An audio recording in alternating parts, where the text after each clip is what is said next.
और कुछ सुझाव ऐसे कि जिन पर तत्काल हम लोग फैसला कर रहे हैं आपके सुझाव के आधार पर। कुछ पे ऐसे हैं जिसको मैं थोड़ा वर्कआउट करूंगा। एक विषय आया है शादियों का, और दोनों तरह के विचार आए हैं, क्योंकि शादियां कोई बरसात में हो नहीं पाएगी, मुहूर्त सीमित हैं, और हर एक ने कहा कि नहीं शादी तो होना चाहिए। ये भी कहा कि सावधान रहना चाहिए, संख्या बहुत नहीं बढ़ना चाहिए। लेकिन मैं भी ये मानता हूं कि रीजनेबल होना चाहिए, और मैंने पिछले महीने कहा भी था बच्चों से कि चिंता मत करो, अगले महीने शादी करवाएंगे। तो अब शादियों में जो अभी तक संख्या 10-10 थी, उसको बढ़ा के हम लोग ये तत्काल प्रभाव से करेंगे, 20-20 कर दी जाएगी दोनों पक्षों से, 20 वर पक्ष से और 20 वधू पक्ष से, तो लगभग 40 के आसपास संख्या हो जाएगी। तो शादियां में परिजन भाग ले सकेंगे। लेकिन एक बात और हम तय करते हैं इसके साथ ही कि टेस्ट जरूर शादी जिस परिवार में हो, कलेक्टर सारे बैठे हैं, टेस्ट जरूर करवा लें सैंपल लेके, तो ये और सुरक्षित होगा। क्योंकि पिछली बार हमने देखा कि जहां शादियां हुई वहां परिवार के परिवार संक्रमित हो गए, और कई जगह तो जाने तक चली गई।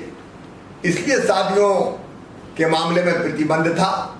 लेकिन अब हम ये उचित संख्या होगी जिसमें कम संख्या में सुरक्षित शादियां हो पाएगी, और हम लोग उनका टेस्ट भी करेंगे, तो पूरी तरह से सुरक्षित लोग रहेंगे। बात आई थी अनाथ बच्चों के लिए, तो हम लोग आज ये फैसला भी कर रहे हैं कि कोविड के अलावा भी जो अनाथ बच्चे हैं उनको हम सड़कों पे किसी भी कीमत पर नहीं छोड़ सकते।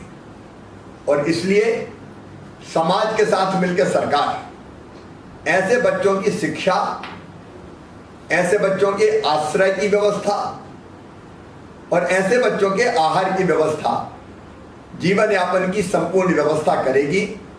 इसके लिए बहुत जल्दी हम एक योजना आपके सामने रखेंगे। कुछ जिलों ने बहुत अच्छी पहल की है, चर्चा में ही बताया कि अनाथ बच्चे तो कुछ जैसे मंदसौर ने पैसा इकट्ठा किया, तो समाज का जितना सहयोग मिलेगा समाज का सहयोग, नहीं तो सरकार उस पूरी व्यवस्था को निश्चित तौर पर करेगी। एक अगर पिता भी कमाऊ है और वो चला गया और घर में कुछ नहीं है, तो इस मामले में भी बहुत गंभीरता से विचार करके हम संवेदनशील फैसला करेंगे। देखिए अपनी सरकार है, संवेदना से चलने वाली सरकार, लोगों के लिए काम कर रहे हैं हम, जनता के सेवक हैं। तो ऐसे बच्चों को हम नहीं छोड़ सकते जो मजबूर और परेशान हो। तो उस पर भी हम आज ही फैसला कर रहे हैं।